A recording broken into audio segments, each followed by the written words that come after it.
December 19, 1944. Verdun. In a frozen conference room, Eisenhower asks one question that will decide the fate of the Western Front. How fast can you counterattack? Montgomery says 1 week. Other commanders estimate 10 days. Then Patton stands, calm, certain. I can attack in 48 hours. With 3 divisions, the room stops breathing. It's impossible. His entire army is facing the wrong direction. 250,000 men would have to pivot 90 degrees through the worst winter in decades, and 50 miles north, the 101st Airborne is encircled at Bastogne, holding out, but running out of time. When word of Patton's claim reaches Hitler, his reaction shocks even his own generals. This is the story of the maneuver no commander believed could be done, the stand that refused to break, and what the German high command said when Patton turned disaster into the greatest reversal of the war. December 16, 1944, 5:30 a.m. The Ardennes forest exploded with artillery fire. Over 200,000 German troops and nearly 1,000 tanks surged forward through fog-shrouded forests in Belgium. Adolf Hitler had launched his final desperate counteroffensive, Operation Wacht am Rhein, Watch on the Rhine. The plan was audacious. German forces would punch through thinly held American lines, drive northwest to capture the vital port of Antwerp, and split Allied armies in 2. If successful, Hitler believed it would force the Western Allies to negotiate a separate peace, allowing Germany to concentrate all forces against the Soviet Union advancing from the east. Hitler had staked everything on this offensive. Germany's last reserves, fuel, ammunition, experienced troops, were committed. In his command bunker, the Führer obsessed over maps showing the planned advance routes. His health deteriorating, hands trembling, he nonetheless believed this operation could reverse Germany's fortunes. The German offensive achieved complete surprise. American units, many inexperienced or recovering from previous battles, were overwhelmed by the sudden assault. Communications broke down. Units became scattered. Command and control fractured. Within hours, German spearheads had penetrated miles into Allied positions, creating a massive bulge in the American lines. But one location became critical to German plans: Bastogne, a small Belgian town where 7 major roads converged. In the densely forested Ardennes, with few paved routes and winter conditions limiting cross-country movement, Bastogne's road network was essential. Whoever controlled it, controlled movement through the region. The 101st Airborne Division, hastily rushed from reserve positions, reached Bastogne just hours before German forces surrounded it on December 20th. Along with elements of the 10th Armored Division and scattered units, approximately 18,000 American soldiers found themselves encircled by 5 German divisions, over 45,000 troops supported by tanks and artillery. German commanders were confident. The surrounded Americans lacked adequate supplies, had limited ammunition, and faced overwhelming odds. Winter weather grounded Allied aircraft, preventing resupply or air support. The Germans controlled all approach roads. Surrender seemed inevitable. On December 22nd, German commanders sent an ultimatum to Brigadier General Anthony McAuliffe, acting commander of the 101st Airborne: surrender honorably or face annihilation. McAuliffe's response became legendary. A single typed word: nuts. When confused German officers asked what it meant, American representatives explained, "It means go to hell." The defiant response stunned German commanders. They had expected quick capitulation from surrounded, outnumbered forces. Instead, American paratroopers were digging in for a siege. Inside Bastogne, conditions were deteriorating rapidly. Ammunition was rationed, medical supplies dwindled, food was scarce. The weather remained bitterly cold, temperatures dropping well below freezing at night. But the 101st held. Every German assault was repelled. The paratroopers, veterans of Normandy and Operation Market Garden, understood defensive warfare. They created interlocking positions around Bastogne's perimeter, used the town's buildings for cover, and made German forces pay for every advance. Hitler, monitoring the offensive from his headquarters, became increasingly frustrated. Bastogne was supposed to fall quickly, opening routes for his panzer divisions driving toward the Meuse River.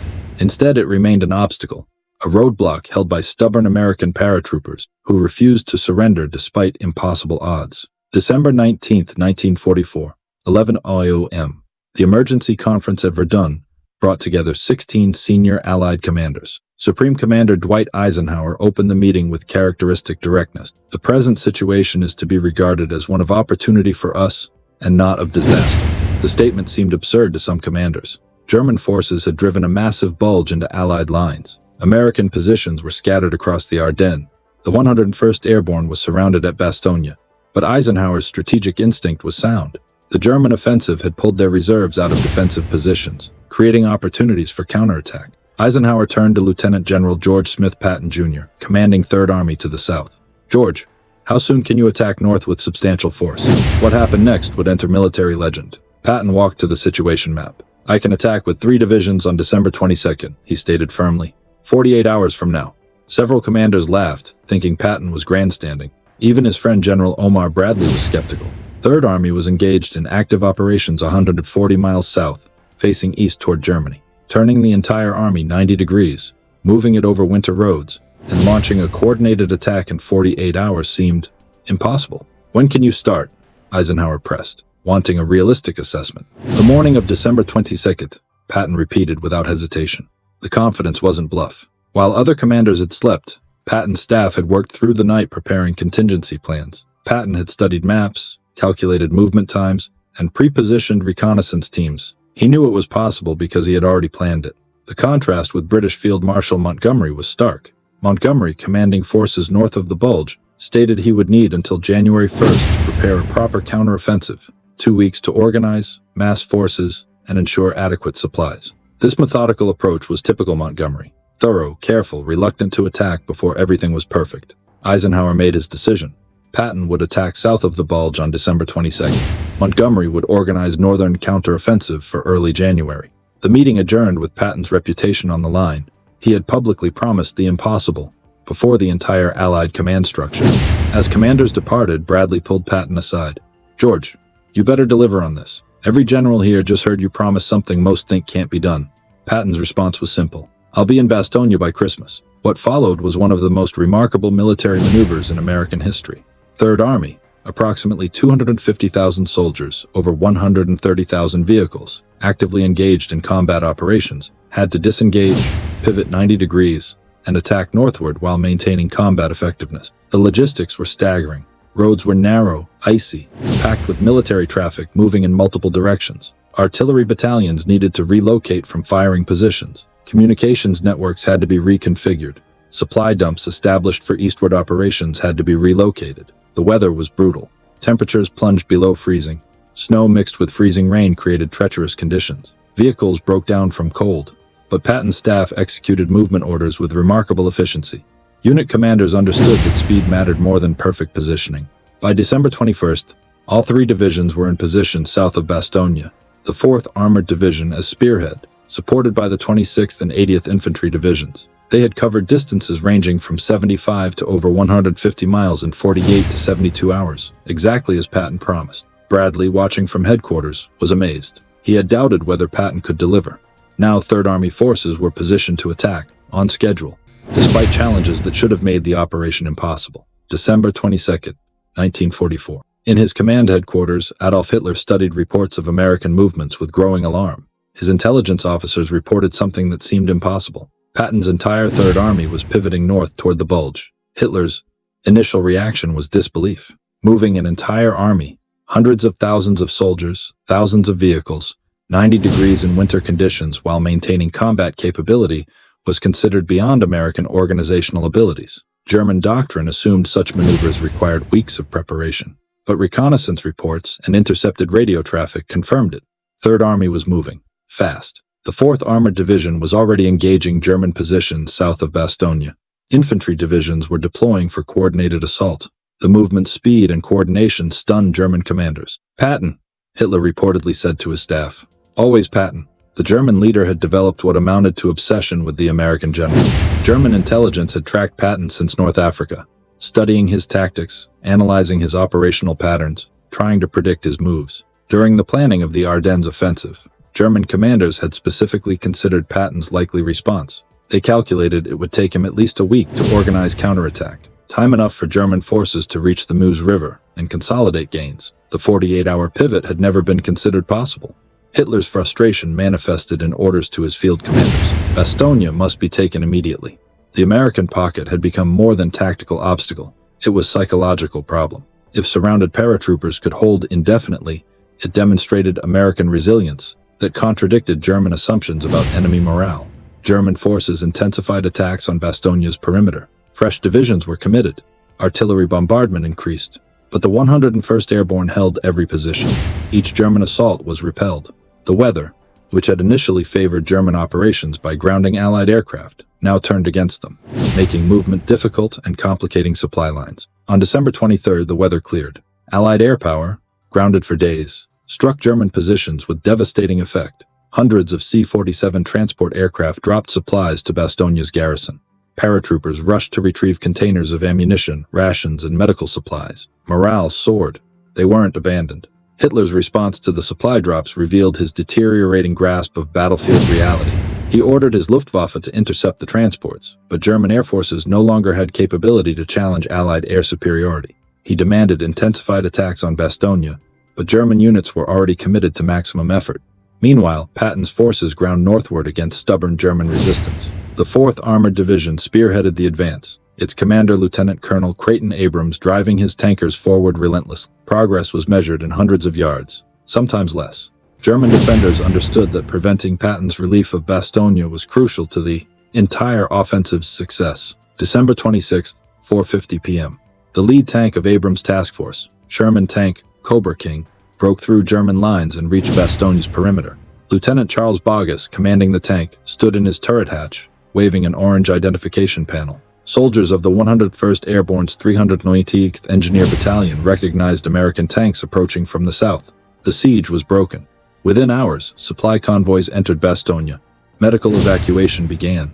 Fresh ammunition arrived. The relief had succeeded in 7 days. Not the 48 hours Patton promised for the attack to begin, but astonishingly fast nonetheless. When Hitler received confirmation that American forces had reached Bastogne, his reaction was one of cold fury. According to staff officers present, he demanded immediate counterattacks to re-encircle the town. But German forces were exhausted, low on fuel and ammunition, and facing increasing American pressure across the entire Bulge. The relief of Bastogne marked the turning point of Hitler's last offensive. The operation had failed to capture its primary objectives. German reserves were depleted, and Patton had demonstrated that American forces could respond with speed and effectiveness that German planning had never anticipated. December 27, 1944. January 1945. The relief of Bastogne didn't end the battle. For 3 more weeks, intense fighting raged around the town as German forces attempted to recapture it, and Allied forces worked to eliminate the entire Bulge. But the symbolic and strategic significance of Bastogne's relief was immediate and profound. For the 101st Airborne, the siege had tested every soldier's endurance. They had held Bastogne's perimeter for 7 days while surrounded, outnumbered 5-1, with diminishing supplies and constant German attacks. The division's official accounting recorded their cost. 341 lost permanently, 1,691 requiring medical evacuation, and 516 unaccounted for during the chaotic battle. Several regiments within the 101st earned the nickname the Battered Bastards of Bastogne, a badge of honor reflecting their determined stand at the critical crossroads. Brigadier General McAuliffe, whose "nuts" response had become legendary, received recognition for leadership that inspired his command through impossible circumstances. But the human cost extended far beyond statistics. Soldiers had endured conditions that pushed physical and mental limits, temperatures dropping to 20 degrees C, 4 degrees, limited food and medical supplies, constant artillery bombardment, and the psychological strain of encirclement with no certainty of relief. Patton's Third Army paid its own price for the relief operation. The rapid pivot north, executed in brutal winter conditions, then fighting through determined German resistance to reach Bastogne, had strained resources and personnel. The 4th Armored Division, which spearheaded the breakthrough, had sustained significant equipment, losses, and personnel strain during the drive. For Hitler, Bastogne represented more than tactical failure. The operation had consumed Germany's last strategic reserves. The fuel expended, ammunition fired, and forces committed could never be replaced. German industry, under relentless Allied bombing, could not produce replacement equipment fast enough. Trained personnel losses were irreplaceable. More damaging was the psychological impact. German military leadership had planned the Ardennes offensive assuming American forces would respond slowly and predictably. Patton's 48-hour army pivot shattered those assumptions. If Americans could execute such maneuvers, German operational planning based on assumed enemy limitations was fundamentally flawed. By mid-January 1945, Allied forces had eliminated the Bulge entirely, pushing German forces back to their December 16th starting positions. The Battle of the Bulge, Hitler's last major offensive in the West, had failed completely. It had bought Germany no strategic advantages, captured no vital objectives, and forced no negotiations. The offensive had achieved the opposite of Hitler's intentions. Instead of splitting Allied armies and forcing negotiated peace, it had unified Allied command under crisis pressure. Instead of demonstrating continuing German military capability, it had exhausted Germany's last reserves. Instead of buying time, it had accelerated Germany's defeat. For Patton, Bastogne validated his military philosophy. Speed and aggressive action produced results that methodical preparation could not match. His promise to attack in 48 hours, widely doubted when made, had been fulfilled. His relief of Bastogne in 7 days was recognized as one of the war's most brilliant operations. January 1945. In the aftermath of the failed Ardennes offensive, Hitler's command bunker became a place of recrimination and declining reality. Staff officers who had witnessed his reaction to Bastogne's relief later testified to his state of mind during this period. According to multiple accounts from German officers interrogated after the war, Hitler's response to Patton's relief of Bastogne combined fury at his own commanders with grudging recognition of American capabilities. "Patton," he reportedly stated, "is their best general. We must always assume he will act decisively and quickly." This was extraordinary acknowledgement from a leader who generally dismissed American military competence. Throughout the war, Hitler had expressed contempt for American forces, believing they lacked the discipline, training, and will to fight effectively against veteran German troops. Bastogne forced reconsideration of those assumptions. German Field Marshal Gerd von Rundstedt, overall commander of forces in the West, later reflected on the operation's failure. When asked about Allied commanders' responses, he stated, "Montgomery was cautious, methodical. We always had time to prepare when facing him. Patton was different. He gave us no time. His operations were too fast for our response capabilities." This assessment captured the fundamental challenge German forces faced against Patton. He operated at tempo they couldn't match. While Montgomery required weeks to organize proper offensives, Patton attacked within days. While other commanders consolidated gains before advancing, Patton exploited momentum immediately. Hitler's obsession with Patton had begun during the Sicily campaign and intensified through France. German intelligence devoted extraordinary resources to tracking Patton's movements, analyzing his tactics, attempting to predict his operations. During the deception operation before D-Day, German high command had kept forces at Calais for weeks, believing Patton would lead the real invasion there. The Bastogne relief crystallized everything German commanders had learned about Patton. He was unpredictable, aggressive, and capable of operational feats that German doctrine considered impossible. More significantly, he commanded American forces that could execute such operations, contradicting assumptions about American organizational capabilities. In the weeks following Bastogne, as Allied forces pressed toward the Rhine, Hitler's declining health and grip on reality became increasingly apparent. He issued orders for counteroffensives that German forces couldn't execute. He demanded defensive stands at positions that couldn't be held. He refused to accept reports of deteriorating situations. But regarding Patton, Hitler's assessments remained grimly realistic. When planning defensive operations in early 1945, he specifically directed that strongest forces be positioned opposite Third Army sectors. When considering where Allied attacks would come, he assumed Patton would strike first and hardest. This represented fundamental shift in German strategic thinking. Early in the war, German commanders had assumed operational initiative. They would attack when and where they chose, forcing enemies to react. By early 1945, they were reacting to Patton's initiatives, trying to predict his moves, positioning forces defensively against expected American attacks. The psychological impact extended beyond Hitler's headquarters. German soldiers facing Third Army understood they faced aggressive, well-supplied forces led by a commander who would accept no excuses for failure and no delays in execution. This knowledge affected morale and defensive determinations. When Germany surrendered on May 7, 1945, Patton's Third Army stood deep in Czechoslovakia and Austria. In 9 months of continuous operations since becoming operational in Normandy, Third Army had advanced over 600 miles, liberated or conquered 81,522 square miles, and accepted surrender of over 180,000 German soldiers. Hitler's last words about Patton, according to staff officers present in the bunker's final days, acknowledged a bitter truth. "We should have taken the American general more seriously from the beginning.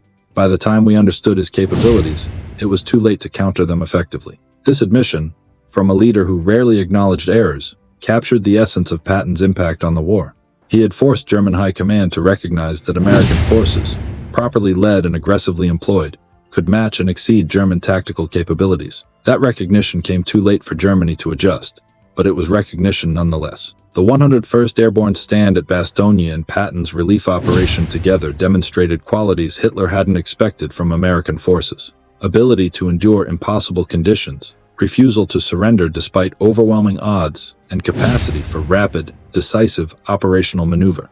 These were qualities German military doctrine associated with elite forces, not the citizen soldiers of America's wartime army. In the end, what Hitler said about Patton mattered less than what Patton's actions proved: that American forces, when properly led and supplied, could defeat Germany's best troops in the most challenging conditions.